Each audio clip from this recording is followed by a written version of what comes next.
Hey everyone, welcome back to another episode of the Tennessee Real Estate Games Podcast. I'm your host, Danny McLaughlin. This podcast, we're going to rip back the curtain on the wild, the rewarding, and the sometimes ridiculous world of buying and selling homes in Tennessee. Every week, my episodes will dive into the real-life realtors, the highs, the heartbreaks, and the hilarious. We will tell you about what to avoid and the lessons we learned the hard way.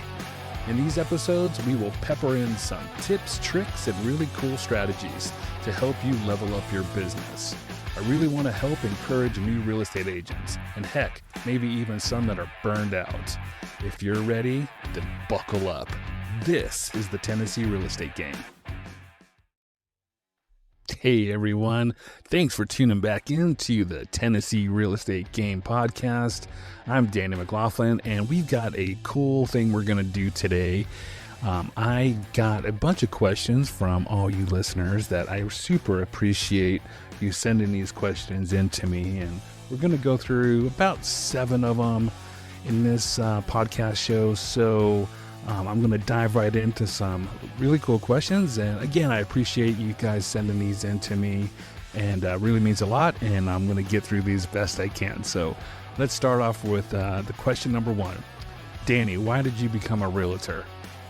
Well, after decades of building businesses and investing in homes, I realized real estate is where my passion and experience kind of collide.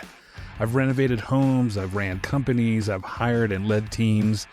But helping families find their place to plant roots here in Tennessee, that's purpose-driven work. I don't just sell houses, I sell futures. Plus, let's be honest, I like looking at houses that are nicer than mine.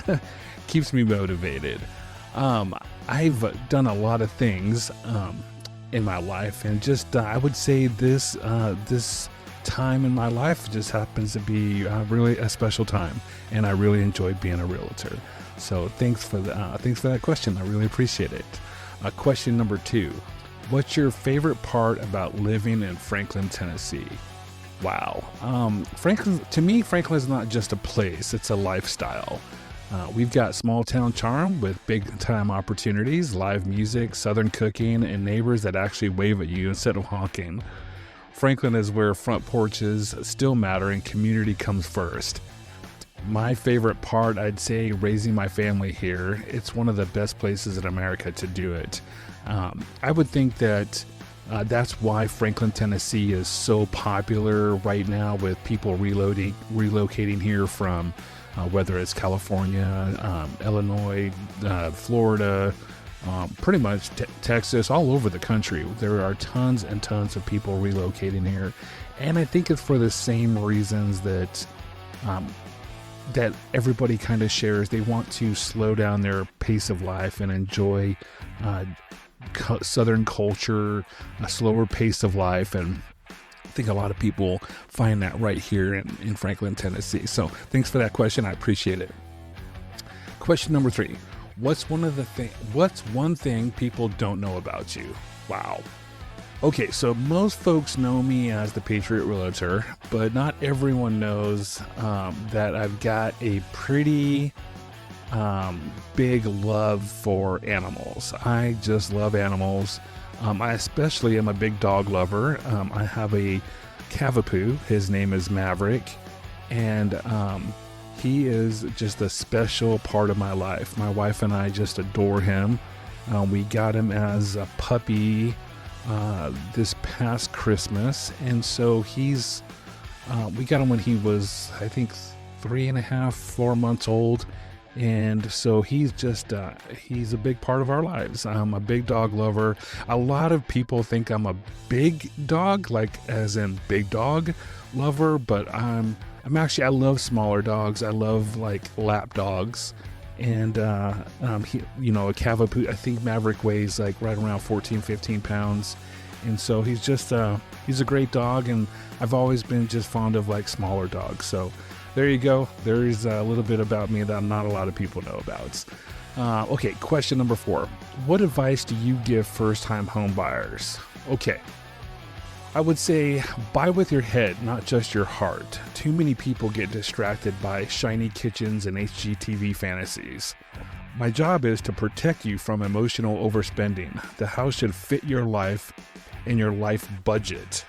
Remember my motto, marry the home, date the rate. Interest rates change, location and lifestyle do not. I see a lot of first-time homebuyers get just attracted to, like I said, the shiny things. Like maybe this house has, a remodeled kitchen or whatever the shiny thing may be. But maybe it's a terrible location. Maybe in the long run, the ROI isn't going to be as much of an opportunity in that location, or maybe it's a bad school. Maybe the school district in that certain area isn't the best. It's my job as their realtor to take all those emotions out, like I said, and to just make sure that they have all the facts that they need to make the right decisions for them now and in the future. So the worst thing I could ever get from a past client is, why did you sell us this house? That would be horrible for me. I would hate for my client to say that to me. So I always tell my clients the good, the bad, and the ugly, and the unfiltered truth about everything, so they know 100% going into it and they can make the best decision they can. Thanks for that question. I really, really appreciate it. Okay, question number 5. How do you balance family, faith, and real estate? It's simple. I don't compromise on what matters. God comes first, family second, business third. That means I schedule life around what's eternal, not what's urgent. If I can show up for my clients while also showing up for my son's whatever it is, a get together or my wife's date night, then that's a win. Real estate is a grind, but balance is the anchor. I don't compromise on this. I always put God, family, and then my business last. It's not that it's last in importance. It's just for me to be the best at what I do, I have to make sure that I'm the best at home and I'm the best at my relationship with Christ. So that's how I do it. I don't compromise. So thanks for the question. Here's question number 6. What's the funniest thing that's ever happened at a showing? Ooh, this is good. Okay, I know this one's good. I once walked into a showing where the sellers forgot where we were coming. There was a teenager asleep on the couch, headphones on, popcorn bowl in his lap, while the family dog was sitting proudly on the dining room table like it was king of the castle. Let's just say it didn't exactly scream a move-in ready. I would say that was I always knock and ring the doorbell, but I guess they didn't hear us, and so things could have been way worse. Trust me, I've heard stories of pop-up surprises, and I haven't had that happen to me. I hope it never does, but that's the one that was probably the funniest for me at a showing. All right, question number 7. If you weren't a realtor, what would you be doing? I'd probably be running another business, coaching entrepreneurs, or maybe hosting a barbecue joint in downtown Franklin. I've always been a builder, whether it's a house, companies, or relationships. That's who I am. I love to be around people. I love to help people on their journey, wherever that goes. I like to help them try to achieve their goals and dreams. In real estate, it's really cool because I love helping people build wealth. I love to help them see kind of how real estate can be a stepping stone of a huge wealth building portfolio in the future for you and your family. I love it. It just gives me great joy, and I'm right where God wants me. There's no doubt about it. I love this stage in my life. I've done a lot to get here. I never thought I would be here, but I'm super glad I am, and I'm grateful.